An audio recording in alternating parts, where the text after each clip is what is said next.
Welcome back to another edition of the Disney Dish podcast with Jim Hill. It's me, Len Testa, and we are commemorating the sinking of the Titanic 106 years ago today by bringing in our own natural disaster, one Mr. Jim Hill. Jim, how's it going? I had nothing to do with that. I've got an alibi. I wasn't born yet. Jim, let me ask you this question that I think is on everyone's mind whenever we mention Titanic. Was there enough room, Jim, on that door for Leonardo DiCaprio to fit? Actually, I want to say it's the... I'm blanking the guys. The Mythbusters. Mythbusters, yes. Adam Jamie and... Yeah, Adam and Jamie. Yeah. They actually did run a test of this. There was room, but James Cameron flat out came back and said, there's no movie if he lives, all right? Exactly. Nothing personal, but, again, it's not a great tragedy if everybody lives. Artistic license, I understand. Yeah, there's no movie where everything goes exactly according to plan, right? Funny you say that when you think of the number of Disney attractions that fall back on the old and then something goes horribly wrong.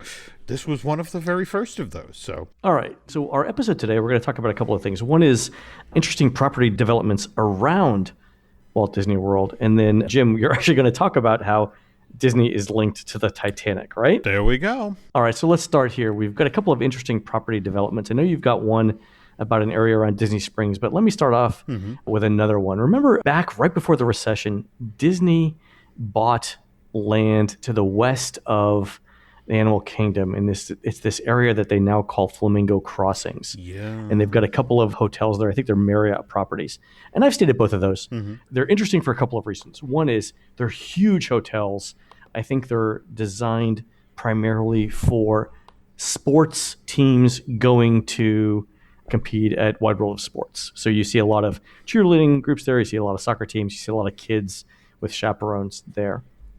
The thing that is interesting now, though, is Disney recently announced they're building 2,600 new apartments to put their college program kids there. And in addition to the new apartments, there's going to be a retail development there, too.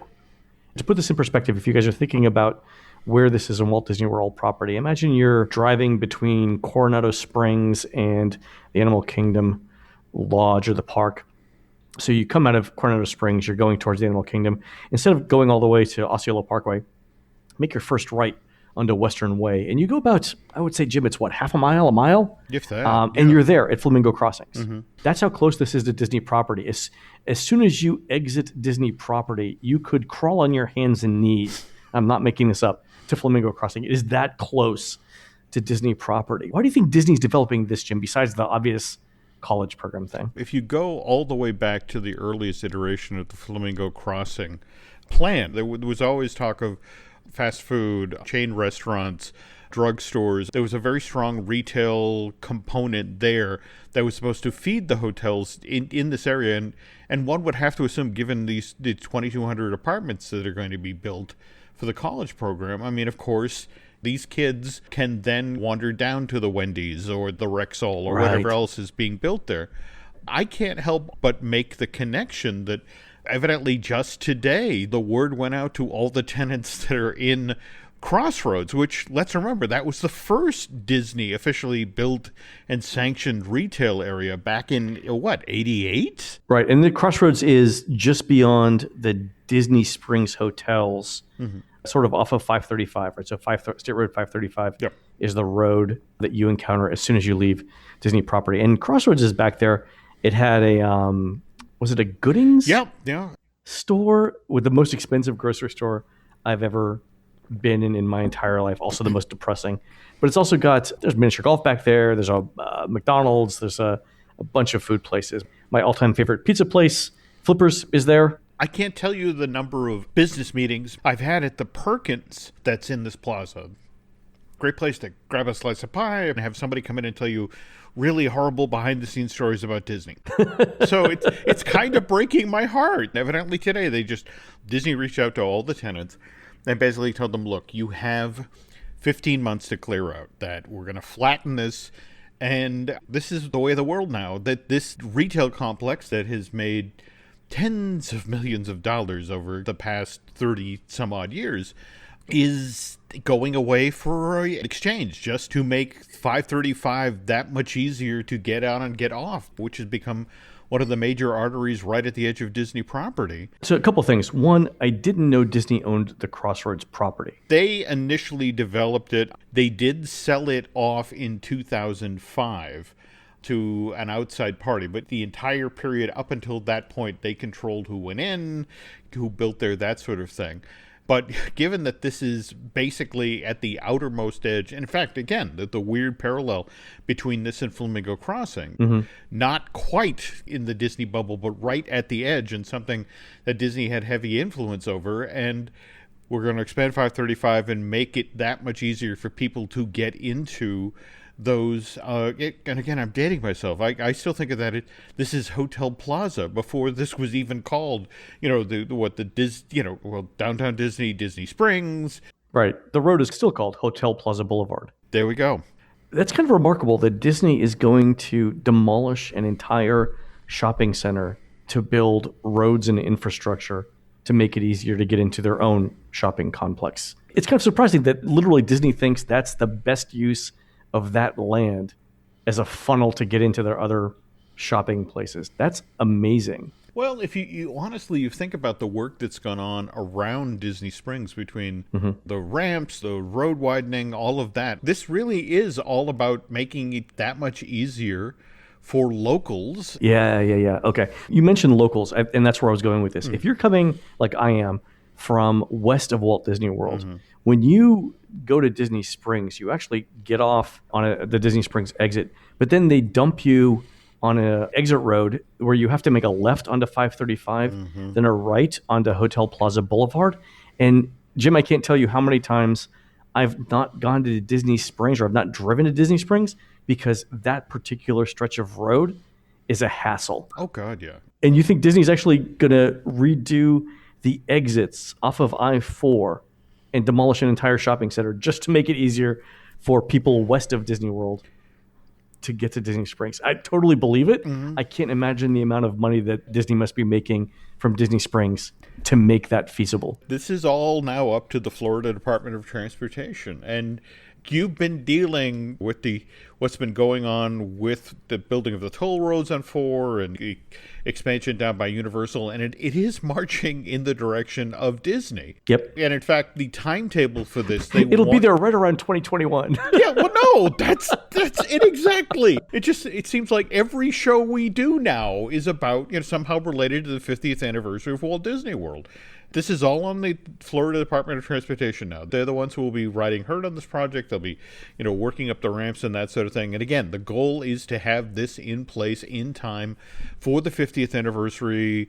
So even the locals can get in there and buy their 50th anniversary T-shirts and mugs and whatever else the Disney company has for the golden anniversary of the resort. So, Jim, correct me if I'm wrong here, but the Crossroads Shopping Center is not part of the Reedy Creek Improvement District, is it? I would have to drill down into that. If you go back to the history of Hotel Plaza, for example, that Amateur Athletics Association building that's on the right as you're driving to Disney Springs from the plaza over from Crossroads, that's right where the Walt Disney World Preview Center was back in the day. You mentioned that, yeah. Yeah, so I want to say that it was part of property, but again, got de-annexed. Because again, face it, Disney hadn't done retail up until this point. Right. See if you can find out. Yeah. Because what I'm interested in is this. If the I-4 development is creeping towards Disney World, just as the 50th anniversary of the park is coming along,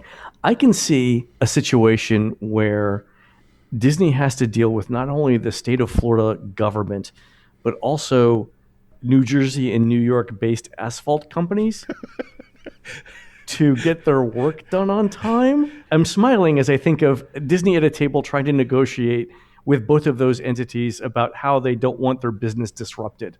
Nice theme park you got here, gentlemen. Pity something should happen to it. I think that's funny in my head. Anyway, Jim, let's pause for a quick break. We'll come back and we'll talk about the Titanic. How's that sound? Getting ready to step into your career era? Set yourself apart with Adobe Creative Cloud Pro for students. Hone your skills with apps like Photoshop, Illustrator, Premiere Pro, and more, powered with the latest in creative AI. Students save over 55% so you can build a portfolio you're proud of. Launch your future with Adobe Creative Cloud Pro for students. Visit adobe.com/students to learn more. All right, folks, welcome back. Jim, it is the middle of April. As always, in the Testa household, we take a small toy boat on April 14th and we sacrifice it to Poseidon, the god of the sea, so that the events that happened to the Titanic do not happen to us on our next Disney cruise. Jim, apparently there's a connection, though, between Disney and the Titanic, other than James Cameron? Strange as it may seem, there's a poem that T.S. Eliot wrote called The Wasteland. And in that poem... Oh, we're getting so highbrow here. Go ahead, Jim. He talks about how April is the cruelest month. Honest to God, I thought Bill Murray said that. Well, T.S. Eliot, Bill Murray, the great minds of the age, Len. They're both from Chicago, I think. Okay, go ahead. There we go. But seriously, if you look over this 31 days, all right, inside of this narrow period of time, Abraham Lincoln is shot in the Ford's Theater on April 14th. San Francisco earthquake happens on April 18th. It gets really eerie. The Oklahoma City bombing, Columbine shooting, Virginia Tech shooting, Boston Marathon shooting, all of them happen in April. And let's not forget about the really big tragedy, April 15th, we're all asked to pay our taxes. So not a fun month. But no. The Titanic, right in the middle of this. Night of April 14th, on its maiden voyage, at 11:40 p.m. to be exact, it collides with an iceberg. 2 hours and 40 minutes later, this Olympic-class vessel cracks in two, and as a direct result, 1,500 people die, and Leonardo DiCaprio can't stay on a door. Now, how does this have to do with the Walt Disney Company? I swear to God, Len, you can hammer on Google and chase down this information yourself. 40 years ago, in 1978, Walt Disney Productions gave very serious thought to joining forces with the National Geographic Society to mount a search for the sunken ship.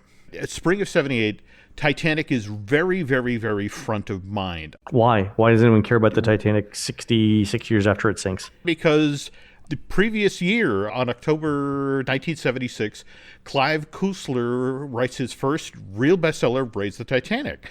Becomes this smash success, is on the New York Times bestseller list for upwards of half a year. Bantam spends nearly $1 million to get the paperback rights.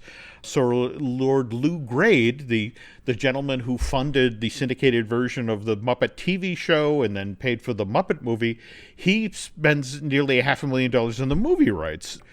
Fun little side note of this story. For that movie, Sir Lou Grade spends $350 million to build a 10-ton, 50-foot-long miniature of the sunken ship that they, again, raise at the end of the movie. Here's the problem. Wow. This miniature is so big, there isn't an effects tank on the planet that it fits in, so Grade has to turn around and build a brand new 10 million gallon effects tank, so it will his 50-foot miniature will fit in it. It costs him $6 million to build. Len, the actual Titanic back in 1911 only cost $5 million to build.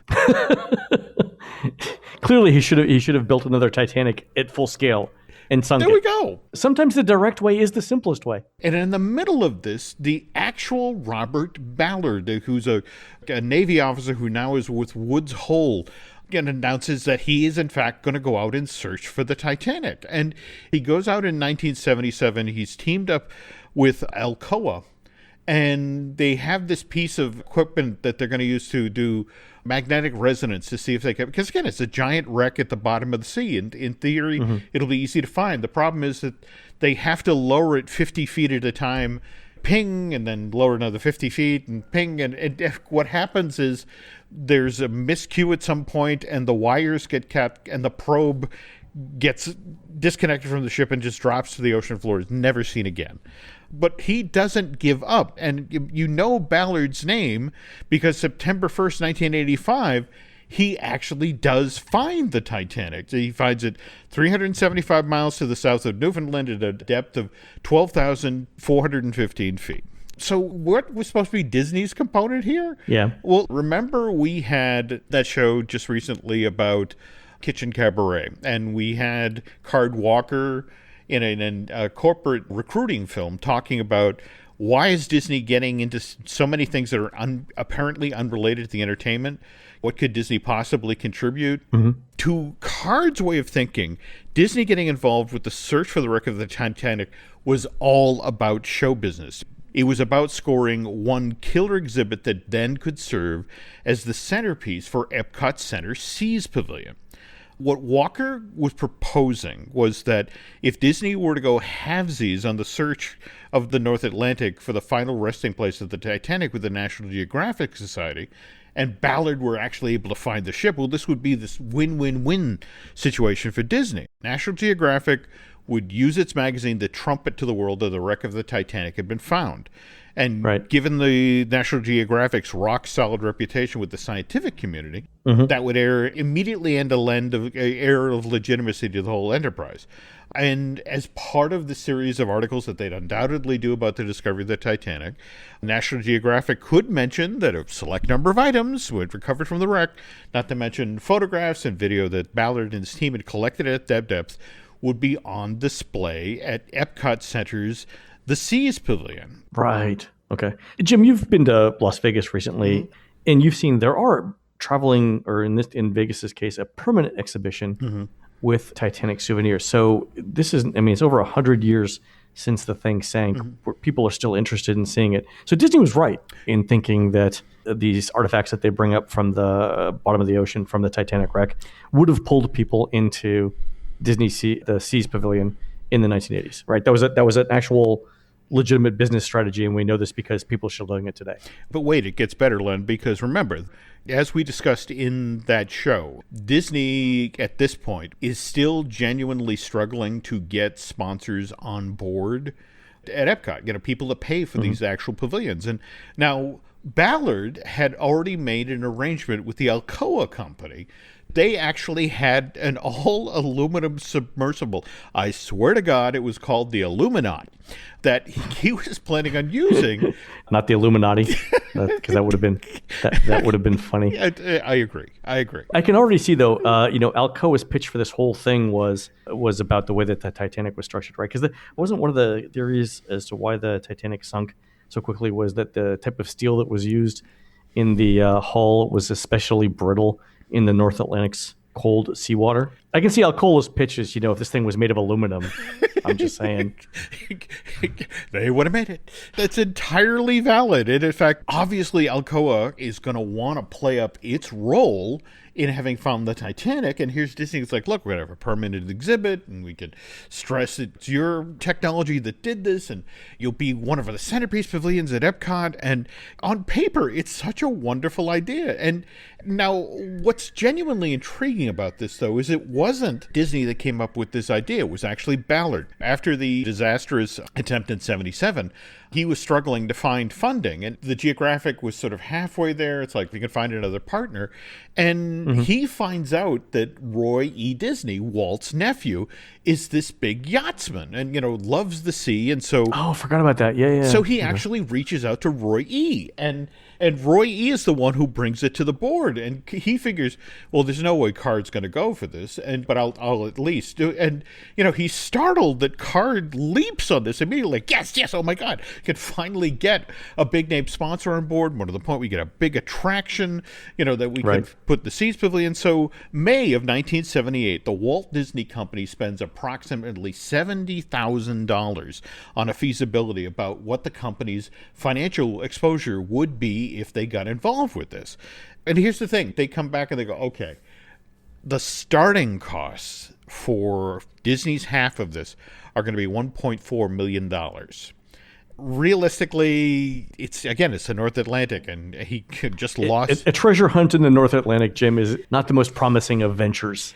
We'll leave it at that, right? Yeah, and that's the thing. They success rate not exactly the highest in the world. No, the other thing that frankly kind of put the kibosh on this is, remember, this is the period where Epcot's original projected cost is sliding from $400 million to $800 million. And again, eventually we'll get to $1.2 billion.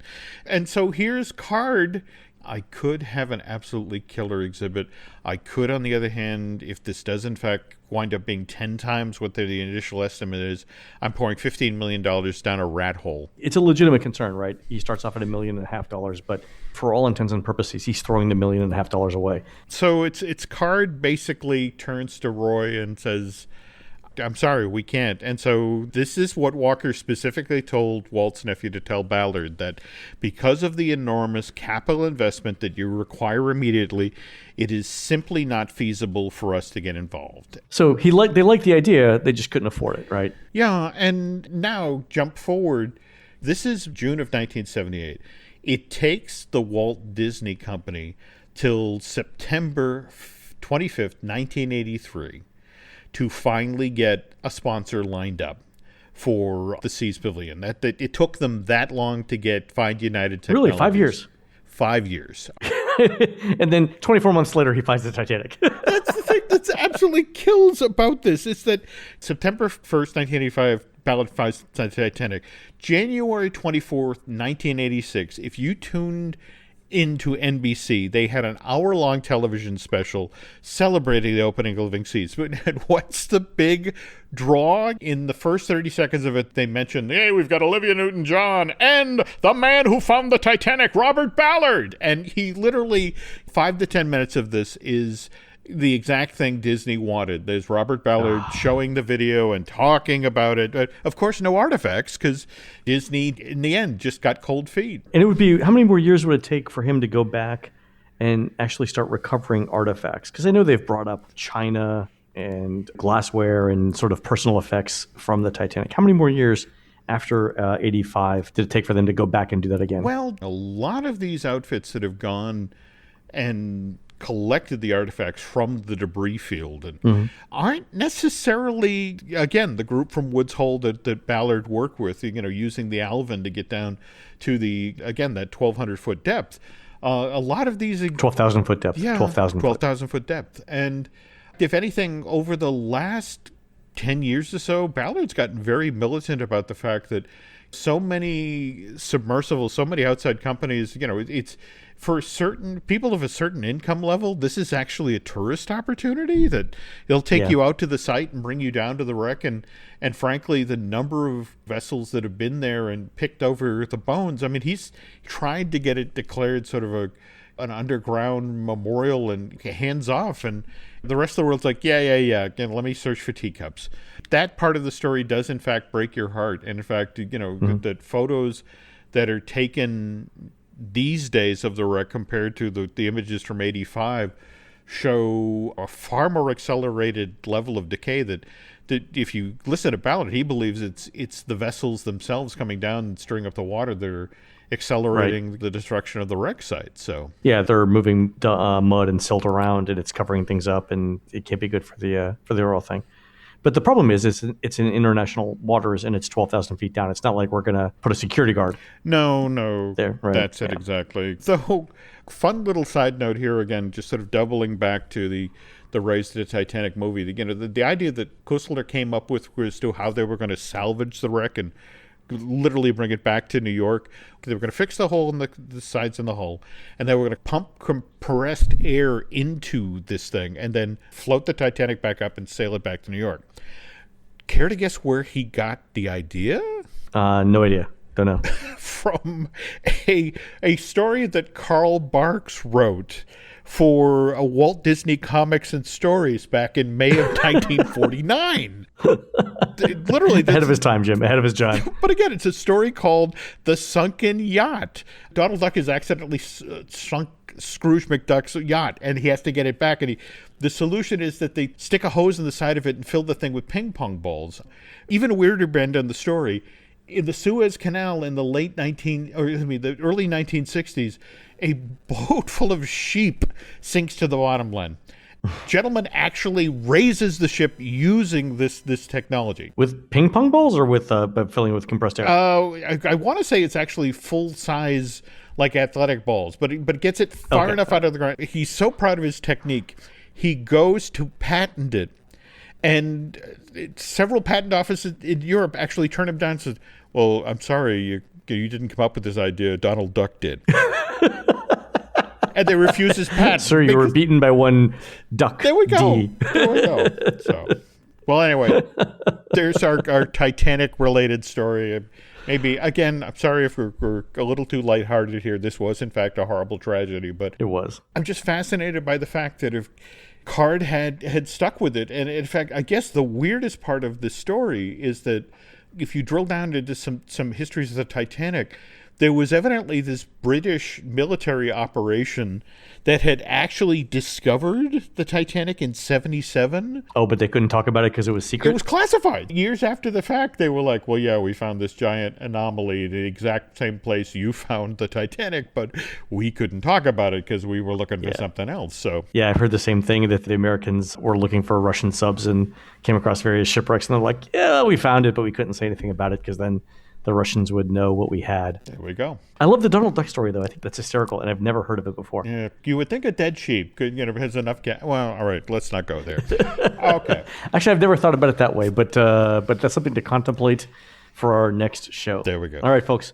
You've been listening to the Disney Dish podcast with Jim Hill. We're produced fabulously by Aaron Adams. Please go on to iTunes, Stitcher, or your local shipwreck and write us a review and tell us what you would like to hear next. For James, this is Len. We will see you on the next show.